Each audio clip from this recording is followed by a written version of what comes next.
The purpose of prayer, the series we're in this week for Morning Manna, and this morning it's about prayer pattern. Prayer pattern. Write it down. This is the fourth in a 5 series on the purpose of prayer. And this morning is all about prayer pattern. Good morning, everybody. Deidre, how are you this morning? Excellent morning. What a wonderful morning. Supposed to be in the 80s today, so I'm looking forward to a wonderful day with no clouds and sun and just getting into the day. As people are coming on and, we building up our community, let me just kind of give a quick review. Let me do a little quick review, the purpose of prayer. The purpose of prayer, we laid it out, the groundwork on Monday, and then on Tuesday, we talked about the purpose of prayer, and we just dealt with this whole piece on how God not to do what you want. God is getting your attention. God is getting you in position. That's what we dealt with. And then I'm going over my notes here. The purpose of prayer, we dealt with this whole thing, reading the will. So are you learning anything in this whole series on prayer? Now, you already know, and I didn't do this series to sell my book, but I have a book on prayer answers guaranteed. I think you can still get it. It was the first book I've ever written. And the one of the things that the person, Bishop Walter Scott Thomas, who forwarded the book, Powerful Man of God out of Baltimore, said that most people want to write about prosperity. You decided to write on prayer. And the reason is prayer is the core of who I am. It is where I find my strength. It is where I just go and find resolution. I go and find consolation and direction, and a place where I can talk to my Father and He can talk to me. But at any rate, hey, good morning. Time for Morning Manna. This morning is about the purpose of prayer, prayer pattern. Jot that down. I'm going to give you 3 things about that. Before I do that, though, is the text, to talk, and the takeaway. The text, to talk, and the takeaway. We've been in Matthew 6 the whole time. Matthew 6 is where Jesus begins to talk about what we commonly call the Lord's Prayer. Now, the Lord's Prayer is actually in John when they're in the upper room and he's having a discourse, and he prays that we would be unified and that we'll be ready for his departure and sending the Comforter. But that's the Lord's actual prayer that we hear. Here is the pattern of prayer. The Lord's Prayer is what we call Matthew 6 and 9. Here it is. He says, this is how you should pray. This then is how you should pray. Matthew 6 and 9. Prayer pattern. Here's the 3 things I want you to grab. You can use the acronym ASK. You can use the acronym ASK, A-S-K, to grab a hold of the pattern. First thing is acknowledge. Acknowledge the awesomeness of God and who God is. Jesus does it. He says, Our Father who art in heaven, hallowed be thy name.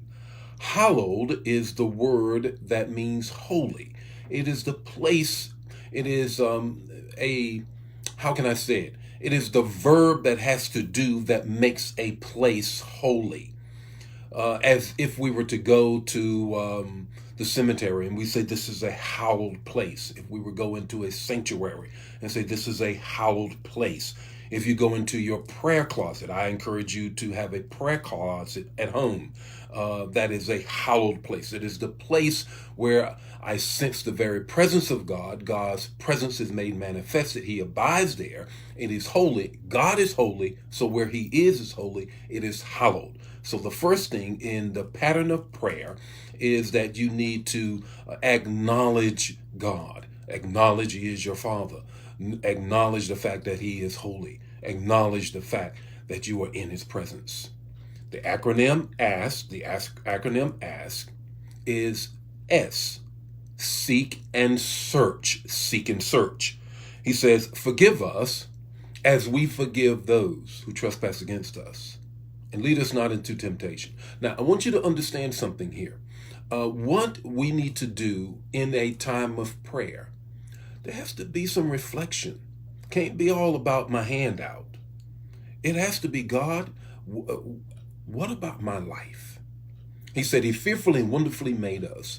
Jeremiah said he knew us before we were ever in our mother's womb. The psalmist says that when we were in our mother's womb, he then wove us there.